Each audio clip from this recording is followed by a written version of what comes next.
వేద శాస్త్రానుసారము శివుడిని మించిన దైవము లేడు, శివుడితో సమానమైన దేవుడు లేడు అన్నది పరమసత్యం.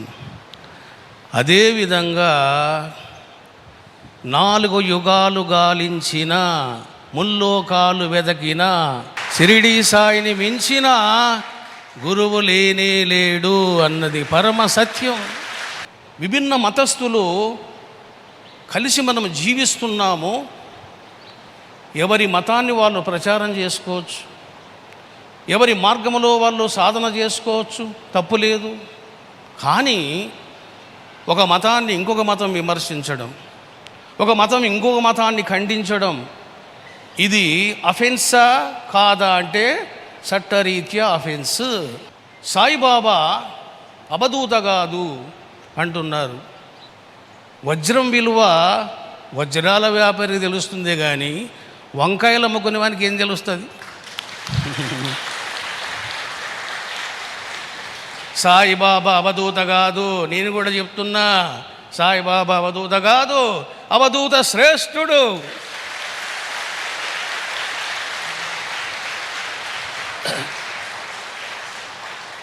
చూశారా?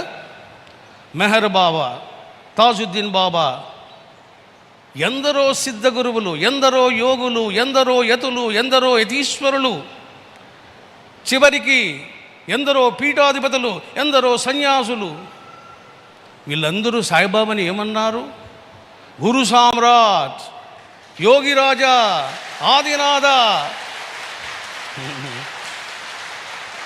ఇక రెండవది సాయిబాబా ముస్లిం అని ముద్ర వేస్తున్నారు.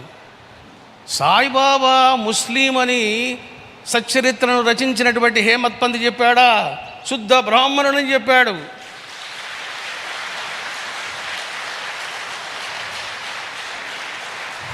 ముప్పై 36 మంది షిరిడీ సాయిని ప్రత్యక్షంగా సేవించిన భక్తులను ఇంటర్వ్యూ చేసి బివి నరసింహస్వామి ఏమన్నాడు? శుద్ధ బ్రాహ్మణుడు, బ్రాహ్మణులకే బ్రాహ్మణుడు అన్నాడు. ఈ విధంగా ఎక్కిరాల భరద్వాజ, శరత్ బాబూజీ ఇట్లాంటి రచయితలు, సాయి ప్రచారకులు ఏమన్నారయ్యా? ఒక్కరన్నా సాయి ముస్లిం అన్నారా? 32 సంవత్సరాలు సాయి జీవితాన్ని మదించి వేలాది ప్రవచనాలు చెప్పి షిరిడీ సాయిబాబా మీద 60 గ్రంథాలు రచించినటువంటి నేను ఏనాడైనా సాయిబాబా ముస్లిం అన్నానా? అనలేదు. ఇక్కడ ముస్లిమ్స్ను అవమానించడం కాదు, సాయిబాబా హిందువు కాదు, సాయిబాబా ముస్లిం అంటున్నారు కాబట్టి ముస్లిం ముస్లిం అన్నటువంటి ముద్ర వేసి మీరు సాయి భక్తుల్ని కించపరుస్తున్నారు కాబట్టి ప్రస్తావన చేస్తున్నాను. ఇక మూడవ విషయము,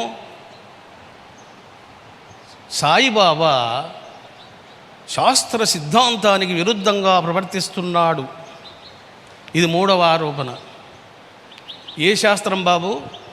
వేదశాస్త్రమా, పురాణ శాస్త్రమా, ఇతిహాస శాస్త్రమా, శృతి శాస్త్రమా, ఆగమ శాస్త్రమా? ఏ శాస్త్రం?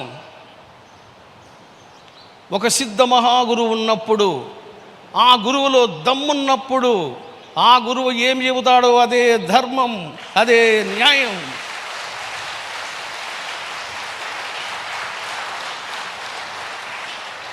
పరమేశ్వరుడు పార్వతీదేవితో ఏం చెప్పాడు?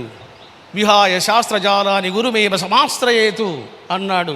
పార్వతి, సర్వశాస్త్రాలను పక్కన పెట్టి నీ గురువు ఏం చెబుతాడో దాన్ని ఆచరించు అన్నారు. ఈ వాక్యం వినలేదా? ఈ శ్లోకము తెలియదా? తెలుసుకోండి. ఎందుకు చెప్పాడు పరమేశ్వరుడు ఆ మాట? చూశారా?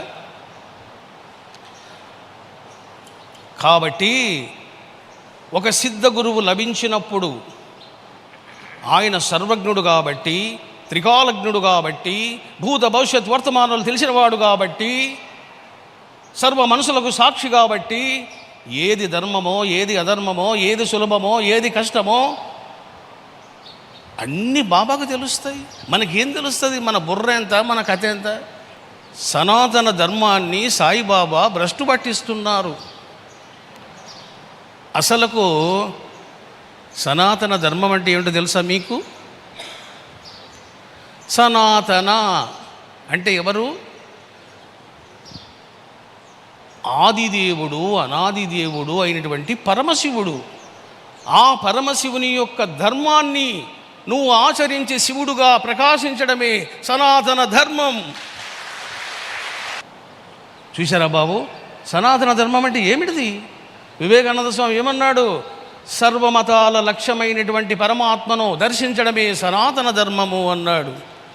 సనాతన ధర్మం అంటే క్రిస్టియన్స్ని దూషించడమా, ముస్లిమ్స్ని కొట్టడమా, బౌద్ధులను గెంటేయడమా? ఇది కాదు కదా. సర్వమత సామరస్యము. సర్వమతస్థులను ప్రేమించు. ఎందుకు? క్రిస్టియన్స్ని, ముస్లిమ్స్ని, బౌద్ధులను, జైనులను, జొరాస్ట్రియన్స్ను, యూదులను పుట్టించింది ఒక్క దేవుడే. ఆ దేవుడే శివుడే. ఆ శివుడే సాక్షాత్తు సాయినాథుడు. చూసారా, సాయి అంటే ఎవరయ్యా? సాక్షాత్తు ఈశ్వర్.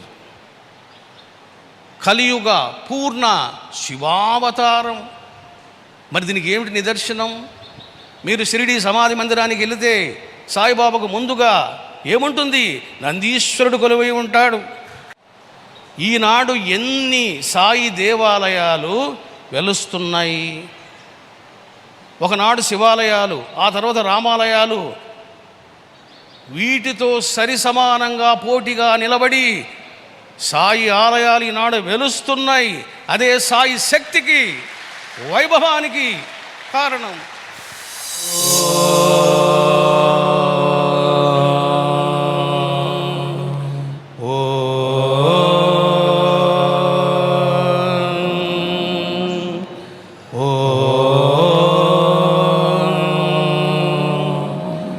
ఓం షిరిడి సాయి దేవాయ నమః.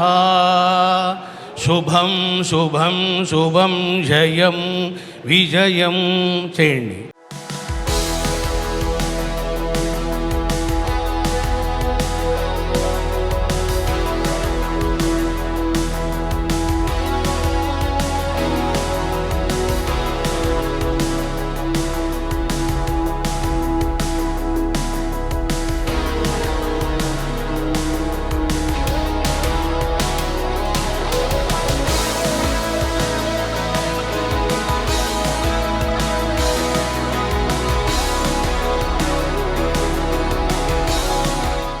పదకొండు గ్రంథాల ఆవిష్కరణ జరిగిందండి.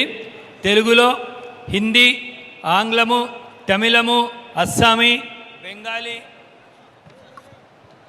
మలయాళము, మరాఠీ, కొంకణి, కన్నడ, ఒడియా ఈ 11 భాషలలో 11 గ్రంథాలు విడుదల జరిగాయండి.